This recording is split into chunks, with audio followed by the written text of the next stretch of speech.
La Bible en un an, le 23 octobre, le livre de Job, chapitre 34, verset 1 au chapitre 36, verset 33, le livre des psaumes, chapitre 91, verset 1 à 16, le livre des proverbes, chapitre 26, versets 8 et 10, la seconde épître de Paul à Timothée, chapitre 4, versets 9 à 22.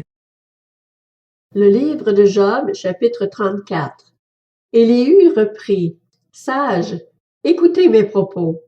Vous qui êtes des connaisseurs, prêtez l'oreille à ce que je vais dire. En effet, l'oreille jauge les propos tout comme le palais goûte les aliments. Choisissons pour nous ce qui est juste. Sachons reconnaître entre nous ce qui est bon. Job dit en effet, « Je suis juste, et Dieu me refuse justice. Alors que j'ai raison, je passe pour un menteur. Ma blessure est incurable alors que je n'ai pas commis de transgression. Y a-t-il un homme tel que Job, qui boive l'insolence comme l'eau, qui marche en compagnie de ceux qui commettent l'injustice, qui fasse route avec les hommes méchants? En effet, il a dit, « L'homme ne gagne rien à mettre son plaisir en Dieu. » Écoutez-moi donc, homme de bon sens. Dieu n'a rien à voir avec la méchanceté. Le Tout-Puissant n'a rien à voir avec l'injustice. Il paie à l'homme le salaire de ses actes. Il traite chacun en fonction de sa conduite. En vérité, Dieu ne commet pas le mal. Le Tout-Puissant ne fausse pas le droit. Qui l'a chargé de gouverner la terre? Qui a confié le monde entier à ses soins? S'il ne pensait qu'à lui-même, s'il reprenait son esprit et son souffle, toute créature expirerait d'un seul coup et l'homme retournerait à la poussière. Si tu as de l'intelligence, écoute ceci. Prête l'oreille au son de mes paroles. Celui qui déteste le droit pourrait-il vraiment régner? Condamnerais-tu le juste, le puissant? Dit-on au roi, vous êtes des vauriens, et au prince, vous êtes des crapules? Lui, il ne favorise pas les chefs et ne privilégie pas le riche face aux pauvres, parce que tous sont l'œuvre de ses mains. En un instant, il meurt. Au milieu de la nuit, un peuple est ébranlé et disparaît. Le tyran est écarté sans aucune intervention humaine. En effet, Dieu est attentif à la conduite de l'homme. Il voit tous ses pas. Il n'y a ni ténèbres ni ombre de la mort assez obscure pour cacher ceux qui commettent l'injustice. Dieu n'a pas besoin d'observer longtemps un homme pour le faire entrer en jugement avec lui. Il brise les grands sans avoir à faire d'enquête, et il les remplace par d'autres, car il connaît leur manière d'agir. En une nuit, il les renverse et ils sont écrasés. Il les frappe comme des criminels en public. C'est parce qu'ils se sont détournés de lui, parce qu'ils n'ont pas prêté attention à toutes ses voix. Ils ont fait monter vers lui le cri du faible, or il entend le cri des plus humbles. S'il choisit la tranquillité, qui prononcera une condamnation? S'il cache son visage, qui pourra le voir? Il domine sur les nations aussi bien que sur les individus pour empêcher l'homme impie de régner et d'être un piège pour le peuple. En effet, a-t-il déjà dit à Dieu, « J'ai supporté les conséquences de ma faute, je cesserai de faire le mal? Montre-moi toi-même ce que je ne vois pas encore. Si j'ai commis des injustices, je n'en commettrai plus. Est-ce, d'après toi, que Dieu rendra justice alors que tu fais preuve de mépris? C'est à toi de choisir, pas à moi. Ce que tu sais, dis-le donc. Les hommes de bon sens, ainsi que les sages qui m'écoutent, me diront, « Job parle sans rien savoir, et ses paroles manquent de discernement. Que Job soit donc mis à l'épreuve jusqu'au bout, puisqu'il répond comme le feraient des hommes adonnés au mal.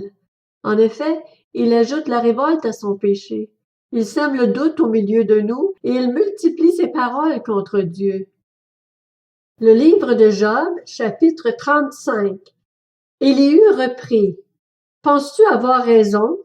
Tu te prétends juste devant Dieu. Tu dis, « Si je ne pêche pas, quelle importance pour toi?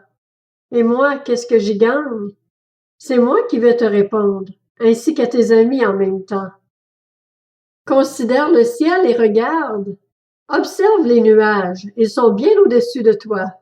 Si tu pèches, quel tort lui causes-tu? Et quand tes révoltes se multiplient, en quoi cela le touche-t-il? Si tu es juste, quel cadeau lui fais-tu? Ou que reçoit-il de ta part? Ta méchanceté ne peut atteindre qu'un homme comme toi. Ta justice ne touchera qu'un être humain. On crie à cause de la violence, de l'oppression. On appelle au secours à cause des actes des grands. Mais personne ne dit « Où est Dieu? » Celui qui m'a fait, qui inspire des chants d'allégresse pendant la nuit, qui nous instruit par les bêtes de la terre et nous enseigne la sagesse par les oiseaux du ciel. On a beau crier, alors Dieu ne répond pas à cause de l'arrogance des hommes mauvais. Vraiment, il ne sert à rien de crier. Dieu n'écoute pas. Le Tout-Puissant ne le remarque pas. Même si tu affirmes ne pas le remarquer, ta cause est devant lui. Attends-le. Mais maintenant, parce que sa colère n'intervient pas encore et qu'il semble indifférent aux pires offenses, Job ouvre la bouche pour parler dans le vide. Il multiplie les propos sans rien savoir. Le livre de Job, chapitre 36. Élihu continua. Patiente encore un peu et je vais poursuivre, car j'ai encore des choses à dire pour la cause de Dieu. J'irai chercher loin mes arguments et je prouverai la justice de mon Créateur. Sois-en sûr, mes propos ne sont pas des mensonges, c'est un homme intègre dans ses réflexions qui est avec toi. Dieu est puissant, mais il ne rejette personne. Il est puissant par la force de son intelligence. Il ne laisse pas vivre le méchant, et il fait droit aux plus humbles. Il ne détourne pas les yeux des hommes justes. Il les place avec les rois sur le trône. Il les y fait asseoir définitivement afin qu'ils soient honorés. S'ils sont chargés de chaînes, s'ils sont pris dans les liens du malheur, c'est qu'il leur révèle la nature de leur activité, les transgressions qu'ils ont commises à cause de leur arrogance. Il leur communique son message pour les corriger. Il les invite à renoncer au mal. S'ils écoutent et se soumettent, ils finissent leurs jours dans le bonheur, leurs années dans la joie. S'ils n'écoutent pas, ils meurent par les armes, ils expirent faute de connaissance. Les impies se livrent à la colère. Ils ne crient pas à Dieu quand il les charge de chaînes. Ils meurent en pleine jeunesse, ils perdent la vie parmi les prostituées. Cependant, Dieu délivre le malheureux par son malheur même, et c'est par la souffrance qu'il lui parle.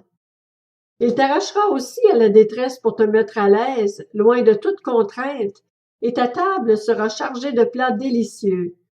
Mais si tu défends ta cause comme le méchant, le jugement sera inséparable de ta cause. Attention, que l'irritation ne t'entraîne pas à la moquerie, et que la grandeur de la rançon ne te fasse pas dévier. Tes appels au secours suffiraient-ils pour te sortir de l'angoisse, et même toutes les forces que tu pourrais déployer? N'aspire pas à voir arriver la nuit qui enlève les peuples de leur place. Veille à ne pas te tourner vers le mal, car c'est ce que tu as choisi à cause de la souffrance. Dieu se montre d'une force inaccessible. Qui peut enseigner comme lui? Qui peut lui prescrire la conduite à tenir? Qui peut lui dire « Tu as commis une injustice » ? Souviens-toi de célébrer la grandeur de son activité. Les hommes l'ont chantée. C'est que tous les êtres humains peuvent la contempler, chacun la voit de loin. Oui, la grandeur de Dieu dépasse ce que nous pouvons connaître. Le nombre de ses années est incalculable. Il attire les gouttes d'eau qui s'évaporent et retombent en pluie. Les nuages la laissent couler. Il la déverse avec abondance sur les hommes. Qui donc comprendra le déploiement des nuages, le fracas de sa tente? Il déploie autour de lui sa lumière et il recouvre les profondeurs de la mer. C'est ainsi qu'il juge les peuples et donne la nourriture avec abondance. Il cache dans ses mains des éclairs auxquels il fixe une cible. Il s'annonce par son tonnerre, et même le bétail pressent son approche. Le livre des Psaumes, chapitre 91. Celui qui habite sous l'abri du Très-Haut repose à l'ombre du Tout-Puissant. Je dis à l'Éternel, tu es mon refuge et ma forteresse, mon Dieu en qui je me confie. Oui, c'est lui qui te délivre du piège de l'oiseleur et de la peste dévastatrice. Il te couvrira de ses ailes, et tu trouveras un refuge sous son plumage. Sa fidélité est un bouclier et une cuirasse. Tu ne redouteras ni les terreurs de la nuit, ni la flèche qui vole durant le jour, ni la peste qui rôde dans les ténèbres, ni le fléau qui frappe en plein midi. 6 000 tombent à côté de toi et 10 000 à ta droite, tu ne seras pas atteint. Ouvre seulement les yeux, et tu verras la punition des méchants. Oui, tu es mon refuge éternel. Tu fais du Très-Haut ta retraite? Aucun mal ne t'arrivera, aucun fléau n'approchera de ta tente, car il donnera ordre à ses anges de te garder dans toutes tes voies. Ils te porteront sur les mains, de peur que ton pied ne heurte une pierre. Tu marcheras sur le lion et sur la vipère, tu piétineras le lionceau et le dragon. Puisqu'il est attaché à moi, je le délivrerai. Je le protégerai puisqu'il connaît mon nom. Il fera appel à moi et je lui répondrai. Je serai avec lui dans la détresse, je le délivrerai et je l'honorerai. Je le comblerai de longs jours et je lui ferai voir mon salut. Livre des Proverbes, chapitre 26. Accorder des honneurs à un homme stupide, c'est comme ficeler une pierre à la fronde.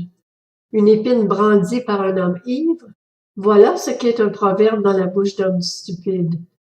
Celui qui engage un homme stupide ou le premier venu ressemble à un archer qui blesse tout le monde. La seconde épître à Timothée, chapitre 4. Tâche de me rejoindre au plus vite, car Démas m'a abandonné par amour pour le monde présent, et il est parti pour Thessalonique, tandis que Crescens est allé à Galatie, et Tite en Dalmatie. Luc seul est avec moi. Prends Marc et amène-le avec toi, car il m'est utile pour le ministère. Par ailleurs, j'ai envoyé Tychique à Éphèse. Quand tu viendras, rapporte-moi le manteau que j'ai laissé à Troas, chez Carpus, et les livres, surtout les parchemins. Alexandre le forgeron m'a fait beaucoup de mal. Le Seigneur le traitera conformément à ses actes. Méfie-toi aussi de lui, car il a fortement opposé à nos paroles. La première fois que j'ai présenté ma défense, personne ne m'a soutenu. Tous m'ont au contraire abandonné, qui ne leur en soit pas tenu compte. C'est le Seigneur qui m'a soutenu et fortifié, afin que, par mon intermédiaire, le message soit pleinement proclamé et entendu de toutes les nations. C'est ainsi que j'ai été délivré de la gueule du lion. Le Seigneur me délivrera de toute œuvre mauvaise et me sauvera pour me faire entrer dans son royaume céleste. À lui soit la gloire au siècle des siècles. Amen. Celui prit ça et Aquila, ainsi que la famille Noniséphore. Eraste est resté à Corinthe et j'ai laissé Trophime malade à Milet. Tâche de venir avant l'hiver. Ubulus, Pudène, Linus, Claudia et tous les frères et sœurs te saluent. Que le Seigneur Jésus-Christ soit avec ton esprit. Que la grâce soit avec vous.